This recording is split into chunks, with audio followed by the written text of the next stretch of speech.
चलो स्टूडेंट्स, आज हम अपना करते हैं नेक्स्ट टॉपिक थेवेनिन्स थ्योरम। तो जब भी हम कोई नया टॉपिक करते हैं तो हमारे माइंड में ये बात तो आती है कि इस टॉपिक की क्या ज़रूरत पड़ी है भाई, इसकी क्या एप्लीकेशंस कहाँ पे यूज़ होगा ये। ठीक है बच्चों, अब इसके लिए हमारा एक क्वेश्चन ये राइज होता है, why do we need this theorem, इस थ्योरम की ज़रूरत क्यों पड़ी। जैसा कि हमें पता है कि हम स्टडी कर चुके हैं ओम्स लॉ या किरचॉफ्स लॉ, तो वहाँ पे भी हम किसी भी कॉम्प्लेक्स सर्किट को आराम से सॉल्व कर सकते हैं, कितना ही कॉम्प्लिकेटेड हो, कितने सीरीज पैरेलल उलझे हुए, इवन दो हमने डेल्टा स्टार यूज़ करके कितने कॉम्प्लेक्स अपने सर्किट्स को भी सॉल्व किया है। तो उन सर्किट्स में हमें सॉल्यूशंस में दिक्कत कुछ नहीं आई, आराम से निकाल लेते थे। जो भी हमें एक वैल्यू निकालनी होती थी, रेजिस्टेंस निकालना है, करंट निकालना है, जो भी निकालना है, फाइंड आउट करना था। तो अब वहाँ पे दिक्कत क्यों नहीं आती थी कि वहाँ पे सभी जो सर्किट्स थे ना, एलिमेंट्स थे वो कांस्टेंट थे। वोल्टेज लगी वो कांस्टेंट थी, वैल्यू वेरी नहीं करती थी। रजिस्टर्स लगे हुए थे वो भी कांस्टेंट वैल्यू के थे। अब हम अपना पढ़ रहे हैं डीसी सर्किट्स। सबसे पहले तो दिमाग में ये रखना कि जब हम डीसी सर्किट्स पढ़ते हैं, स्टडी करते हैं, तो यहाँ पे हमारा इंडक्टर्स का या कैपेसिटर्स का यूज़ नहीं होगा। जैसे हम एसी पढ़ेंगे, एसी में जब यही थ्योरम हम करेंगे तो हमारे वो दोनों इंडक्टर या कैपेसिटर भी यूज़ होंगे। तो जब जो भी हमारे फिक्स्ड वैल्यू के जो भी हमारे एलिमेंट्स थे, उनको हम आराम से अपना ओम्स लॉ या किरचॉफ्स लॉ यूज़ करके अपना वैल्यू निकाल लेते थे। जो भी हमें निकालना होता था, करंट निकालना है, वोल्टेज निकालनी है, या हमें टोटल रेजिस्टेंस निकालना होता था किसी भी सर्किट का। तो थेवेनिन थ्योरम की ज़रूरत इसलिए पड़ी कि जब भी अगर हम किसी भी सर्किट में या नेटवर्क में कोई भी वेरिएबल एलिमेंट जब कनेक्ट करते हैं, तो जैसे उस वेरिएबल एलिमेंट की वैल्यू चेंज होती है, तो हमारा पूरा का पूरा सर्किट का एनालिसिस हमें दोबारा करना पड़ जाता है as per the value of that variable. मान लो वेरिएबल की एक टाइम पे वैल्यू है, मान लो किसी रजिस्टर लोड में हमने लगा लिया वेरिएबल एलिमेंट अपना रजिस्टर, उसकी वैल्यू एक टाइम पे तो है 5 ओम, फिर वो वैल्यू चेंज होगी, वेरी होगी, क्योंकि वो वेरिएबल है वो। तो जिस 5 ओम पे हमने कुछ एनालिसिस करे थे, अपने पूरे सर्किट की वोल्टेज फाइंड आउट की थी, इस टर्मिनल पे इतनी वोल्टेज है, इस पे इतनी वोल्टेज है, इस आर के थ्रू इतना ड्रॉप है, इतना करंट है। तो फिर जैसे वैल्यू चेंज होती है तो हमें फिर से पूरा का पूरा एनालिसिस अपने सर्किट का दोबारा करना पड़ता है। इसी प्रॉब्लम को सॉल्व करने के लिए एक फ्रेंच साइंटिस्ट लियोन थेवेनिन ने ये फार्मूला दिया था कि क्यों ना हम अपने पूरे के पूरे सर्किट को एक इक्विवेलेंट सर्किट में कनेक्ट कर दें, जिसमें एक तो सिंगल वोल्टेज बचे और एक सिंगल ही रजिस्टर बचे। उसी के साथ हम लोड लगा के अपने पूरे सर्किट को, एक कॉम्प्लेक्स को एक कॉम्पैक्ट में चेंज कर लें, आई मीन टू से। तो इसी फॉर्मूले को जो जिसने भी दिया साइंटिस्ट ने, उसी के नाम पे इस थ्योरम का नाम है थेवेनिन्स थ्योरम। और ये हमें यही चीज़ बताती है कि हमने कैसे अपनी कॉम्प्लेक्स किसी भी सर्किट को, अगर वेरिएबल लोड लगा है तो बार बार कैलकुलेशंस करने की ज़रूरत ना पड़े। उस वेरिएबल लोड के कोरस्पॉन्डिंग हम वन टाइम में अपनी वोल्टेज निकाल लें, वन टाइम अपने पूरे सर्किट का रेजिस्टेंस फाइंड आउट कर लें, और उसके लिए कुछ उसने हमारे क्या यूज़ किए हुए हैं, कुछ फार्मूलाज यूज़ किए हुए हैं। फार्मूला नहीं मीन्स उसने कुछ स्टेटमेंट्स दिए। वो क्या कहता है, वो कहता है कि it states that any complex linear circuit can be converted into a Thevenin's equivalent circuit with a single voltage source और एक सीरीज में उसके रेजिस्टेंस बचे। बस कितना ही बड़ा हमारा कोई भी सर्किट क्यों ना हो, उसको हम किस में कन्वर्ट करेंगे, सिंगल वोल्टेज में, और एक सिंगल ही उसके पास साथ लगा होगा सीरीज में रजिस्टर। उस सिंगल वोल्टेज सोर्स को हम बोलेंगे थेवेनिन वोल्टेज, और उस रजिस्टर को बोलेंगे हम थेवेनिन रजिस्टेंस। ठीक है जी। अब मैं एक सर्किट अपना ड्रॉ करूँगी यहाँ पे। ये हमारा क्या होगा,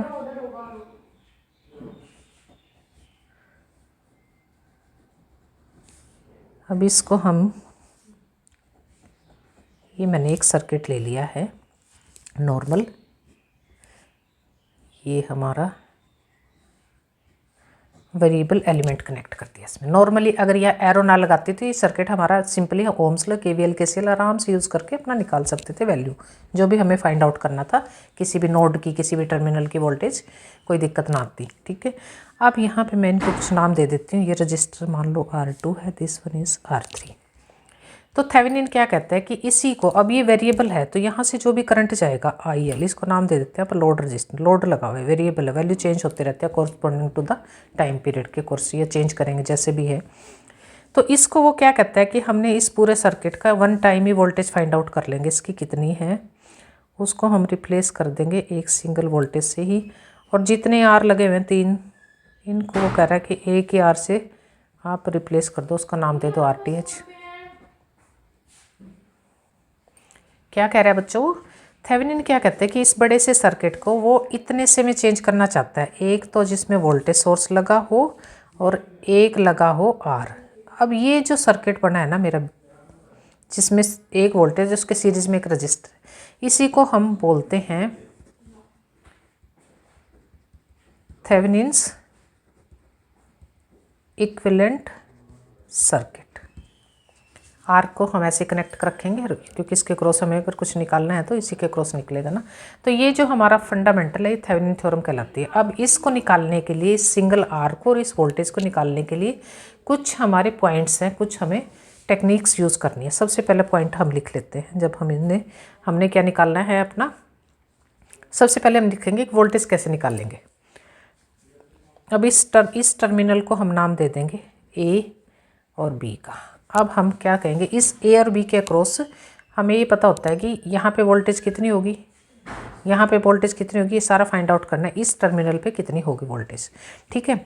to find the voltage across लिखेंगे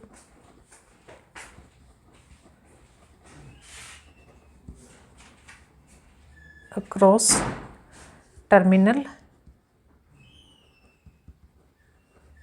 A एंड B,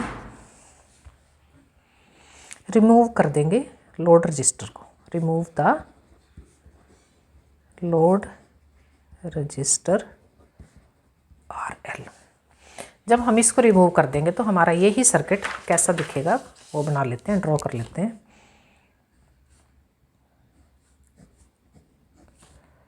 ये बहुत इंपॉर्टेंट है और बहुत इंटरेस्टिंग है। अगर आपको एक बार इनकी लत पड़ गई ना तो ये लत ऐसी है कि छूटती नहीं है, फिर नशे की तरह हो जाती है। सर्किट्स को सोल्व करना जब हम सीख लेते हैं ना तो फिर हमें उसको छोड़ने का, ये हमें निकालनी है VTH। RL को हमने क्या कर दिया, रिमूव कर दिया। ये वोल्टेज है, ये R1 है, this one is R2, this one is R3। अब दूसरा पॉइंट, अब हमें क्या निकालना है, अब हमें निकालना है RTH, ठीक है। RTH निकालने के लिए हम क्या करेंगे, ये जो वोल्टेज है इसको शॉर्ट कर देंगे। अगर यहाँ पे सर्किट में वोल्टेज सोर्स लगा तो उसको शॉर्ट करते हैं। अगर इसकी जगह करंट सोर्स होता, मान लो यहाँ पे मैं छोटा सा डॉटेड दिखा देती हूँ, करंट सोर्स आपका इस तरह से लगा हुआ आएगा, एरो ऊपर भी हो सकता है नीचे, इसमें इट डजेंट मैटर, करंट की डायरेक्शन हो नीचे की तरफ दिखाया है और ऊपर की तरफ, तो ये होता है करंट सोर्स। इसको हम क्या करते हैं, ओपन करते हैं, खुला कर देंगे ओपन। और इसको हम क्या करते हैं, वोल्टेज सोर्स को, अगर वोल्टेज सोर्स लगा तो इसको शॉर्ट कर देंगे, SHORT। शॉर्ट मतलब कि रिमूव कर देंगे, पूरा इंटर रेजिस्टेंस के साथ रिप्लेस कर देंगे। तो ये पॉइंट हम लिख लेते हैं। To find the RTH, to find RTH, replace the voltage source to short circuit and with its internal resistance,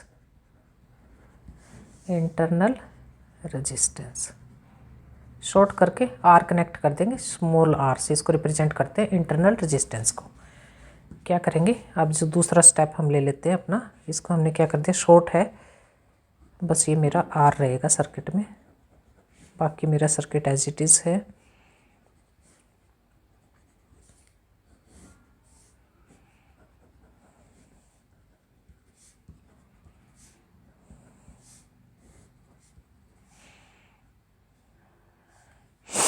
इसको कर देंगे, इसको रिप्लेस कर देंगे स्मॉल r से। ये नहीं, r क्या है, ये इंटरनल, जिसकी बहुत माइनर सी वैल्यू होती है बहुत।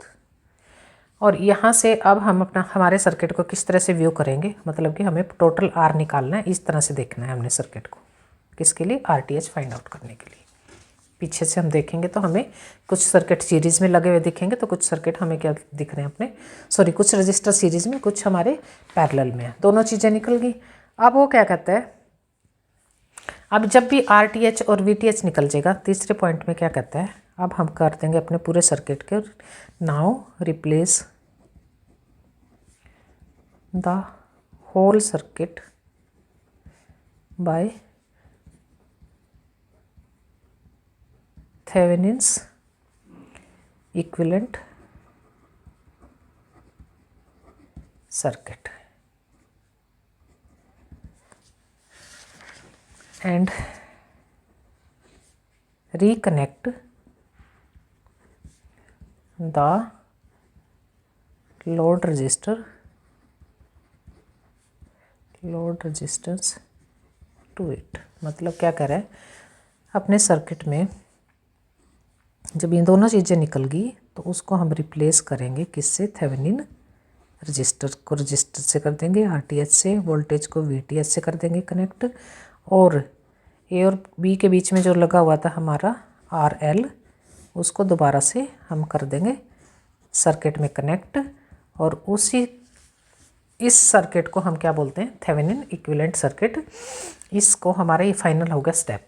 अब चौथा स्टेप क्या आएगा, अब हमें निकालना है अपना IL। कर दिया हमने इसको रिप्लेस, इससे RL हमने रिकनेक्ट भी कर दिया। अब हम करेंगे now we have to calculate, क्या करना है हमें,